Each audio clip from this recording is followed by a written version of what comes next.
बहुत पुरानी बात है, जब इंसान के पास न गाड़ी थी न मशीनें।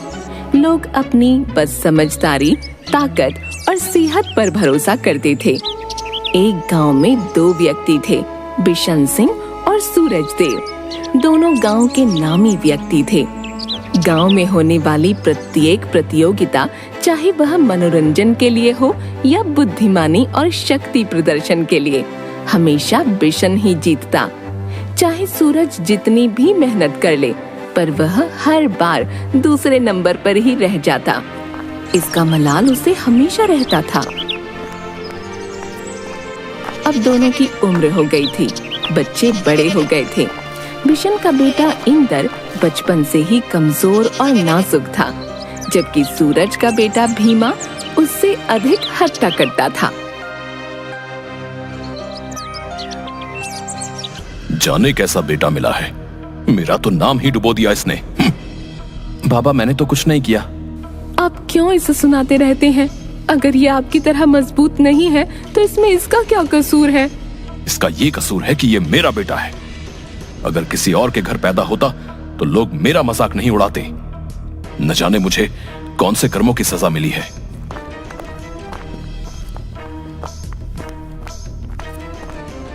बेटा, तू बुरा मत मान। बाबा हैं तेरे, गुस्से में बोल जाते हैं, पर उनकी जान अटकी है तुम में। नहीं माँ, मुझे बिल्कुल बुरा नहीं लगा। ये तो मैं बचपन से सुन रहा हूँ। अब अगर बाबा कुछ नहीं कहते तो डर लगता है। बिशन गुस्से में गांव के सरपंच के घर के पास से गुजरता है तो वहाँ कुछ लोग बैठे थे। बिशन, ओ बिशन, कहाँ जा रहे हो भाई? इस उम्र में इतनी जल्दबाजी ठीक नहीं। क्या सरपंच जी, आप भी?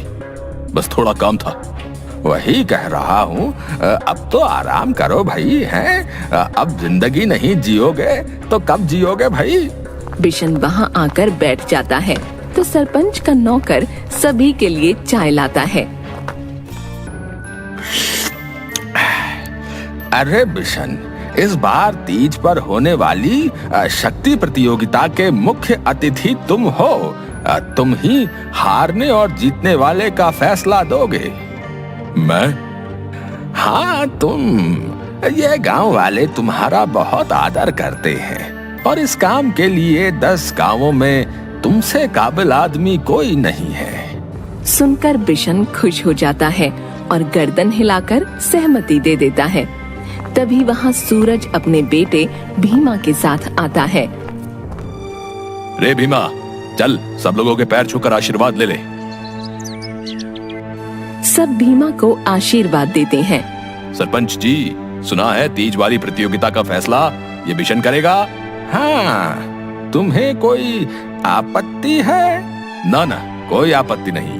मुझे पता है भीमा ही जीतेगा। पिछले 3 सालों से यही जीत रहा है। इसको हराने वाला कोई नहीं है। मेरे सपूत ने नाम रोशन कर दिया। ये बिशन के बेटे की तरह नहीं है। मेरे बेटे को बीच में मत लाओ। अरे, उसे बीच में लाकर क्या होगा? मर जाएगा बेचारा कमजोर लड़का। वैसे तू बुरा मत मान, मैं समझता हूँ तेरा नाम डुबो दिया है उसने। इससे अच्छा तो होता ही नहीं, कम से कम तेरा रुतबा तो बना रहता। देख सूरज, मेरा बेटा जैसा भी है ठीक है, तू अपने काम से काम रख। बुरा मान गया, मान ले। तेरे तो बुढ़ापे की लाठी ही टूटी हुई है। तू अपनी लाठी संभाल, मेरी फिक्र मत कर। बेटे के दम पर बोल रहा है, अपनी हालत देख। अच्छा, तो ले आ अपने बेटे को मैदान में। डरता क्यों है? बिशन चुप हो जाता है। आया बड़ा प्रतियोगिता का फैसला देने वाला। पहले अपने बेटे को तो सब सिखा। इस बार वो भाग लेगा, जरूर लेगा और जीतेगा भी। तेरा घमंड पहले मैं तोड़ता था और अब इंदर तोड़ेगा। सरपंच जी, आप कोई और मुख्य अतिथि देख लो। रास्ते में जाते हुए, बापू, ये आपने ठीक नहीं किया। आपने बिशन काका को जानबूझकर उकसाया। अरे मेरे होनहार बेटे, तू सब समझ गया। आपने ऐसा क्यों किया? क्योंकि मैं उसके चेहरे पर हारने का दुख देखना चाहता हूँ। अपने समय में मैं बहुत मेहनत करता था, पर यह बिशन कुछ ना कुछ करके मुझसे आगे रहा है। अब बेटे की वजह से ही सही, उसके चेहरे पर हार देखूंगा तो जी को सुकून मिलेगा। बाबा सब जानते हैं कि आप बहुत काबिल हो। ये सब क्यों करते हो आप? बेटा, तुझे दूसरे नंबर का दर्द नहीं पता। पहला नंबर पहला ही होता है। ये तू गांठ बांध ले, इस बार कोई ढील नहीं छोड़नी। चल। दूसरी ओर बिशन गुस्से में घर में आकर चुपचाप चारपाई पर लेट गया।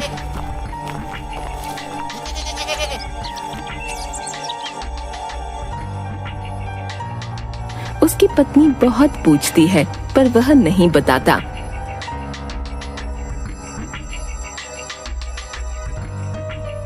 इंदर कहाँ है? वह हाथ से इशारा कर देती है। इंदर आंगन में कबूतरों के साथ खेल रहा था। इंदर इधर आ। आज खाना खाकर जल्दी सो जा। अरे अभी तो सूरज भी नहीं ढला। आज से इंदर सूरज ढलते ही सोएगा। सुन लो तुम दोनों। सुनकर दोनों चुप हो जाते हैं। सुबह भोर के समय बिशन इंदर को उठाता है। बाबा, अभी तो अंधेरा है। वह उसे बाहर लेकर जाता है। उगते सूरज को देखकर इंदर अपने दोनों हाथ फैला लेता है। ऐसा लग रहा है जैसे मुझ में बहुत ताकत आ गई है। बेटा, उगता सूरज ऊर्जा का संचार करता है। यह हमें हर स्थिति में सकारात्मक रहने के लिए प्रेरित करता है। जी बाबा। सुन बेटा, कल गुस्से में मैंने गांव वालों के सामने कह दिया कि तू तीज वाली प्रतियोगिता में भाग ले रहा है। अब तुझे तेरे बाबा की लाज रखनी है। ये तेरे हाथ में है। बाबा, अगर आपने सबके सामने कहा है तो मैं भाग ले लूंगा। पर क्या? पर यह बहुत मुश्किल है मेरे लिए। जानता हूं कि तू जीत नहीं सकता, पर तेरे लिए इसमें अंत तक टिके रहना भी बहुत है। तू बस कोशिश और मेहनत कर। जी बाबा, आप जैसा कहेंगे मैं वैसा ही करूंगा। बिशन इंदर को सुबह सूरज उगने से पहले ही उठा देता। 2 दिन बाद ही इंदर की तबीयत खराब हो गई। आप क्या कर रहे हैं? देखिए, इंदर बीमार हो गया।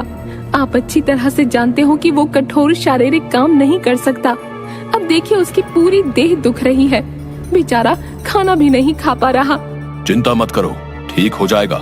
शुरू में ऐसा होता है। तुम बस उसके खाने पीने का ध्यान रखो। बिशन इंदर से दौड़ लगवाता, रस्सी कुदवाता,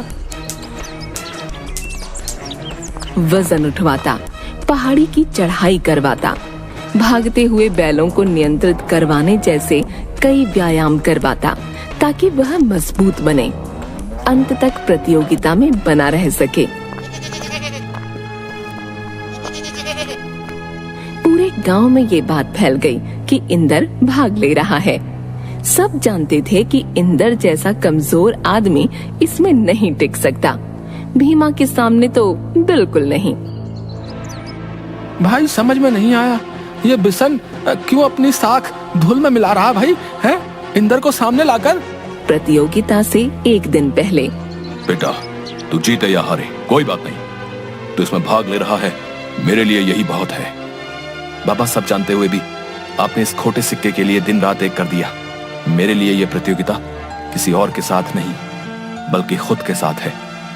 मैं देखना चाहता हूं कि मैं क्या कर सकता हूं। मैं पूरी कोशिश करूंगा कि आपकी उम्मीदों पर खरा उतरूं। तीज वाले दिन प्रतियोगिता में भीमा ने हरी और इंदर ने पीली धोती पहनी। चारों ओर लोग ही लोग खड़े थे। प्रतियोगिता प्रारंभ हुई।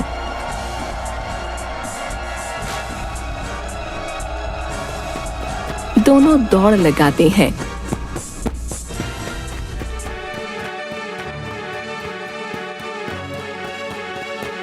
तब आगे एक बड़ा बकरियों का झुंड पूरे रास्ते को घेर कर खड़ा था। भीमा उन्हें हटाने लगा, पर इंदर उन्हें हटाने के बजाय उनके बीच में से निकल गया।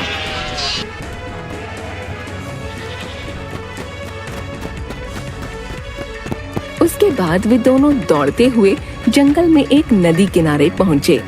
वहां नदी पार करने के लिए 2 नावें मोटी रस्सियों से बंधी थीं। भीमा पूरी ताकत से रस्सी खोलने लगा। इतने में इंदर नदी में कूदकर तैरने लगा। उसे देखकर भीमा ने भी वही किया।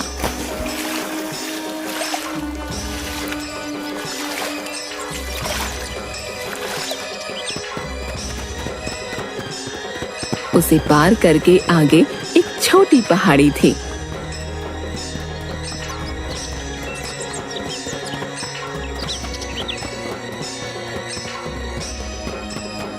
इस पर चढ़ने पर फिर से बहुत सारे घोड़ों ने उनका रास्ता रोक लिया।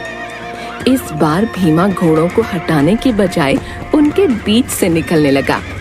पर इंदर वहीं खड़ा कुछ सोचने लगा। भीमा दौड़ते हुए आगे निकल गया। उसे लगा अब इंदर उसका मुकाबला नहीं कर पाएगा, परंतु तभी तेज गति से दौड़ता हुआ एक घोड़ा आया और उससे बहुत आगे निकल गया। इंदर उसी घोड़े पर सवार था। वह जीत गया।